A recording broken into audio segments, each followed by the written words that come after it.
Yo, what's going on, guys? It's Gray here. Welcome back to another video. And in today's video, I want to talk about how Leila Hormozi taught me how to run a business. I want to talk about 3 key lessons that I've learned from her just from watching her content, watching her grow a portfolio. If you guys do remember, I did make a video on Alex Hormozi. Be sure to check that out after this one.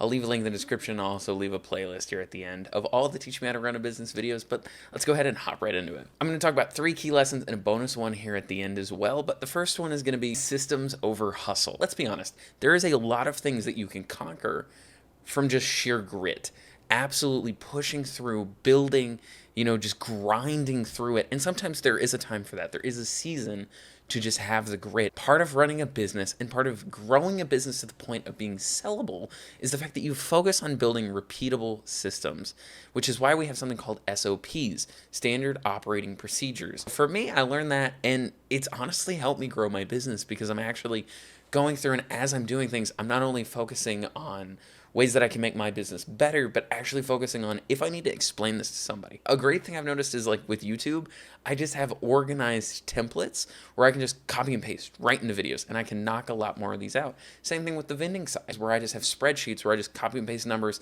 automatically gives me the profit, commission, cost, efficiency, taxes, every number I need to know. So I'm spending less time in a screen and more time building my business. Systems create leverage and consistency. Leila talks about building a system over the hustle. You don't need to constantly be grinding to get ahead. Sometimes you just need to be ahead. That brings me to point number 2. Speaking of scaling, don't scale chaos. Fix the broken processes in your business. Before pushing for growth, let's see how we can fix the problem when it's a $100 problem before it's a $100,000 problem.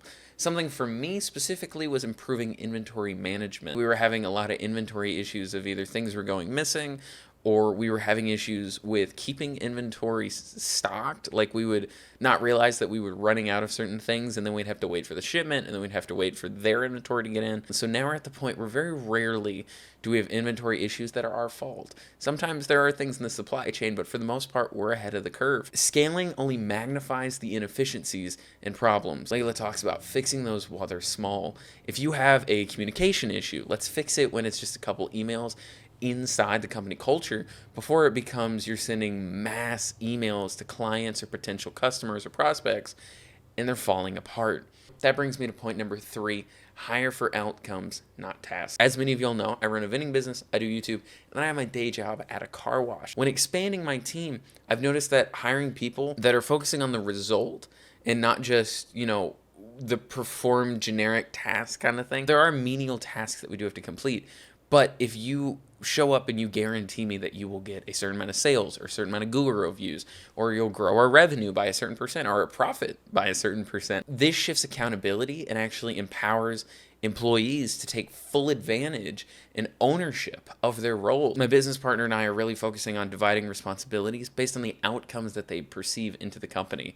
And future hires are going to have clear, measurable goals, not just some busy work. As the company grows, we want to build into a spot where they know that the outcomes that they are achieving are going to have a direct impact on both their finances, but also the company as a whole. And it's not just busy things. That brings me to our little bonus point, which kind of has to do with hiring for outcomes, is prioritizing cash flow and profitability. Leila specifically talks about focusing on generating consistent cash flow and healthy profit margins before chasing, vanity metrics like revenue growth alone. Watching her talk about that, it kind of shifted me because revenue is a thing where, we did 100 million in revenue last year. I think that's insane, like as a specific number, but profitability is what keeps your business sustainable in the long run. And so I've learned to pay close attention to unit economics and actually seeing profit margin per unit, how many cases we need to buy before we're profitable, commission share of it, taxes. We want to focus on improving the bottom line and the top line at the same time. And so watching her talk about that in her vast portfolio of companies has really inspired me to really revolutionize my own. And so I want to hear from you guys. Who do you like to take business advice from? Who do you like to watch on YouTube that really is into that space of really building and grinding a business? Let me know in the comments down below. I'd love to make a video on them and analyze their strategies and put them here on YouTube. If you guys have enjoyed this video, please be sure to drop a like and comment down below who I should talk about next, and I'll see you all in the next one. Adios.